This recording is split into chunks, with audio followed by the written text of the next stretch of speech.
আমি ইকবাল হোসেন সিদ্দিকী। আমি 10ম ব্যাচের।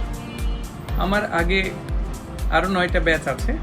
আমার পরে এখন অনেক ব্যাচ চলে এসেছে। সেখানে সম্ভবত এখন 43-44 ব্যাচ আছে ইনস্টিটিউটে। আমরা এই যে 2 বছর পর পর একটা রিউনিয়ন করি, এটা আসলে একটা মিলন মেলা, যে আমাদের সিনিয়র এবং আমাদের জুনিয়র সবাই আমরা একত্রিত হই, আমরা সবাই কথাবার্তা বলি, মেলামেশা করি, অনুষ্ঠান হয়।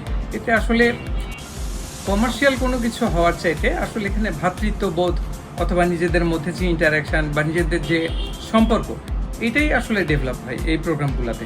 তো আমি চাই আমার সিনিয়র সব ভাই তার ফ্যামিলি সহ আসুক, আবার যারা ছোট আছে আর আমার বন্ধুরা তাদেরকেও আমি বলবো যে এই রিউনিয়ন বা এই টাইপের গেট টুগেদারের জন্য সবাই আমরা একত্রিত হতে পারি। কারণ আমরা তো সবাই কাজের জন্য বিভিন্ন জায়গায় থাকি, বিভিন্ন জায়গায় কাজ করি, তো সব সময় তো আর দেখাশোনা হয় না।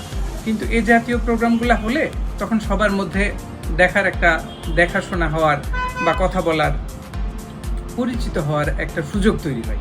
এই জন্য আমি চাই এবং আমি রিকোয়েস্ট করি আমার ছোট ভাই ব্রাদারদের এবং সিনিয়র সব ভাইদের যে অ্যাটলিস্ট সমস্ত পুরনো স্মৃতি রোমন্থন করা যেতে পারে, নতুন কারোর সঙ্গে পরিচয় হতে পারে এবং নতুন পরিবেশটাও ভালো লাগতে পারে। সেই জন্য সবাই যেন আমরা এই অনুষ্ঠানটাতে যোগ দিই।